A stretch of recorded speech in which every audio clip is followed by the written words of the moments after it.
Welcome to the latest episode of the B Movie Club. I'm your host Kevin, and this week we're going to be talking about the 1976 comedy classic, The Bad News Bears, starring Walter Matthau, Tatum O'Neal, and Jackie Earle Haley, among others. For those of you joining us for the first time, the B Movie Club, each week we talk about different movies from the 70s, 80s, 90s, and today. Things that weren't necessarily the top blockbusters of their day, usually forgotten classics or guilty pleasures. Send in your questions, comments, and any movie suggestions you have. You can reach me at Twitter at KD9575, on Facebook at the original B Movie Club. Also on our YouTube page, don't forget to click subscribe or click like button on Facebook. On YouTube, it is KD9575 or the B Movie Club. So please subscribe and tell a friend, won't you?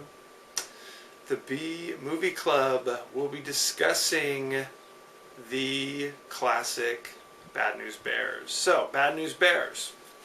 Basically, it is a movie about Little League Baseball. A father who's like a city council member, some politician, wants a team for his son, basically. So they start a new team. He pays the guy who cleans his pool, a down-and-out former major leaguer, played by Walter Matthau. His name is Buttermaker. Pays him under the table, because I guess it's supposed to be strictly volunteer. Typically the parents do it, but there's no parents interested in doing it. So Walter Matthau decides to take care of the team. He is, like I said, he's a pool cleaner. He's a total drunk, a malcontent, not somebody you want to spend time with your kids, much less pay them to watch your kids. All the people who join his team are like people who have no baseball experience whatsoever. They're all horrible, and there is where the hijinks ensue. Evidently, this little league is like one of the top little leagues of the San Fernando Valley. It's the levels of achievement are very high, and as Vic Morrow says, hey, that's the way the kids want it. So he's discouraged. Walter Matthau's character is discouraged, like drop out. The first game they lose 24-0. The game is called in the first inning. It's very bad, and it's largely the fault of Walter Matthau, because, like I've said, he goes to every practice with a bud in his hand, not real interested in coaching these players. At one point, he's driving to his job cleaning pools with the entire team in the back of his Cadillac. No seatbelts to be found. Open containers. He's not what you'd call a role model. Again, his team stinks, but he's like, you know what? I'm going to recruit the daughter of my ex-girlfriend, played by Tatum O'Neal. She evidently is a great pitcher, because when he was with her mother, he taught her a curveball, a knuckleball, slider, changeup, the whole deal. So she's ready to go. She's 12 years old. He has to convince her. He'll pay for her ballet lessons. So she agrees to join the team. So now they have some defense. Now, single-handedly behind her pitching, they're able to kind of keep the scores low. They still can't hit or field to save their lives. And this is where the neighborhood tough, Kelly Leak, played by Jackie Earle Haley. He is the best athlete in town, but as Miguel says, es un bandito, which means he's not a nice guy. Anyway, so with some cajoling, he decides to join the team. So now he can hit. He's hitting homers over the wall. He can field. So now they're actually starting to win some games. Eventually, they go to the championship game. I don't want to give everything away here. Uh, but they do better than people expected, considering that even at the end of the season, most of the team sucks, except for Tatum O'Neal, who's a good pitcher, and Jackie Earle Haley, who can hit the ball in the field. So there you go. It's very uplifting. You know, it hits you right here. It is still streaming instantly on Netflix, so if you haven't seen it, rush out and see it. Originally, the part that went to Tatum O'Neal was offered to Christy McNichol. And she was like, she accepted. She's like, yeah, sounds good. And they called her the next day and said, you know, we decided we're giving it to Tatum O'Neal, who just won an Academy Award a couple years earlier for Paper Moon. So, poor Christy McNichol. It obviously set her over the edge and made her insane. So, it's very sad. Sorry to hear that, Christy. Although Tatum O'Neal and Christy McNichol would appear together a few years later in that hit, Little Darlings. So, there you go. Another person, Jodie Foster, was up for this role, and I think they wanted her to have it, but she took a pass, so it fell to Tatum. So there you go. Jackie Earle Haley, of course, we know him. He was in, obviously, Bad News Bears. He was in Bad News Bears Breaking Training, the first sequel. He was in Bad News Bears Go to Japan, the second sequel. He was also in movies in the 80s, like Losing It with Tom Cruise. So there you go. Then he took a forced 20-year hiatus from acting, at which point he drove limousines and other things like that.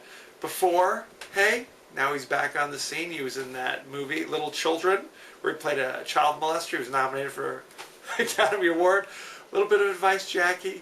When you disappear from acting for 20 years, don't let the first movie you do coming back as a child molester. Just some advice. He's doing well now. It's funny because he was actually up for Johnny Depp's role in the original Nightmare on Elm Street. He went in there. Johnny went with him as just a favor, and he wound up giving the role to Johnny Depp. So, moral of the story, as always, if you're Jackie Earle Haley, don't go to auditions with Johnny Depp. Just good advice. Anyway, Jackie Earle didn't get that role, but years later, he actually wound up playing Freddy Krueger in the remake of Nightmare on Elm Street. So there you go. It all comes full circle. So there you go. Like I said, they made 2 sequels of this movie. The cast kept changing. I don't know what the story was. Walter Matthau obviously had bigger and better things to do. Although, I was watching this movie and I'm like, how the hell old is Walter Matthau? He looks like he's 90 years old, and this is 1976. So, as a former baseball player, his character, I don't know who he played with, Babe Ruth maybe, Shoeless Joe Jackson, but it was obviously a long time ago. They replaced him with Kelly Leak's estranged father, played by William Devane, and in the last one it was like Tony Curtis down on his luck. I don't know. So there you go. Only see the first one. You don't need to bother with the sequels, in my opinion. Tatum O'Neal, obviously, she wasn't in any of the sequels. They replaced her with Scott Bale's little brother. Not a joke. They remade the movie a couple years ago with Billy Bob Thornton playing Walter Matthau's role, and Greg Kinnear played Vic Morrow's role. Vic Morrow was the guy who played like the evil coach of the Yankees that played against Walter Matthau's Bears. Have to tell you, it's like, are we supposed to root for Walter Matthau and Vic Morrow's the bad one? Although they both were pretty bad in my opinion. And it wasn't until Vic Morrow went up and smacked this kid on the mound for trying to beam poor little Engelbert that Walter Matthau turns over a new leaf. Oh, okay, now it's not so much about winning anymore, even though he gets mad at Rudy Stein for not taking an intentional hit of the getting hit by the ball and taking intentional walk. So there you go. So now, after Vic Morrow smacks his kid, now Walter Matthau's like, oh, it's all fine, you know, let's send Timmy Lupus out there, even though he's never caught a ball in his life.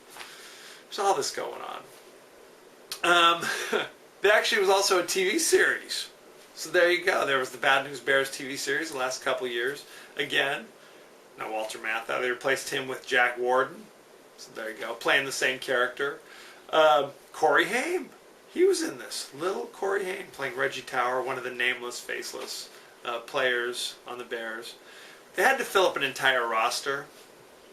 So you had a couple characters on it who I guess had names but never really spoke, like Reggie and, I don't know. There's some blonde, curly-haired kid who's just in the background. I don't know what his name was, what his role was, what position he played.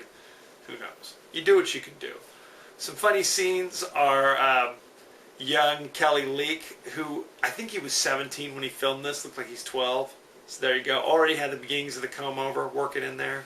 You do what you can do. Young 12-year-old Kelly Leak literally hussing people at the air hockey table for $1 a game is what they said. Guys he was playing, you see these 40-year-old guys like lining up to play air hockey. Going, no, too rich for my blood, kid. So all sorts of good things there. There are things in this movie that they could not do in this day and age. After the last game of the season, Buttermaker literally passes out red striped beer to all the kids. And it's all kind of hee, it's all funny. Even the father goes, hey, Buttermaker, cool with the beer. Not, what in the hell are you doing giving beer to my kids, but it was just kind of like appearances. So there you go. Kids throw the trophy at the Yankees at the end of the game. Really taught sportsmanship. Other things you might want to know about this. I mean, I went and watched it recently, obviously, for the show. I think it's hilarious. But there are certain characters, like Tanner, for example. You might have some nostalgia. Hey, I want to sit down and watch this with my kids. Take a pass. There's a lot of ethnic slurs. A lot of kids dropping language they shouldn't be dropping in front of you. A lot of drinking. A lot of kids smoking. I'm talking 12-year-olds smoking and drinking. There you go. Originally the script was written by Bill Lancaster, Burt Lancaster's son, and Buttermaker was based upon Burt Lancaster. Evidently this is how he was behind closed doors. So there you go. His part was actually, Tatum O'Neal's role was based upon him as a child. So there you go. There's a lot of things working with this, a lot of levels. Anyway, like I said, it was a big hit. I enjoyed it thoroughly. It was 96% fresh on Rotten Tomatoes, so you know it's good. Rush out and see it. Again, don't be fooled by imitations starring Billy Bob Thornton. So there you go. It is streaming instantly on Netflix, so check it out. Next week, I'm doing something a little different. Back to the 80s. For the teenage romp when the Russians invade the United States, Red Dawn, starring the late great Patrick Swayze and the recently crazy, maybe he was always crazy, Charlie Sheen, also C. Thomas Howell, Leah Thompson, Jennifer Grey with original nose. I mean, it's amazing. So rush out and check that out. Send in your questions and comments. Again, you can reach me on Twitter at KD9575 or at our page on YouTube, KD9575 or the B Movie Club. Also, you can post it on our page on Facebook, the original B Movie Club. As you know, I end every episode with a totally out of context quote, and here we are. This one's for Allah, and it's going deep, sucker.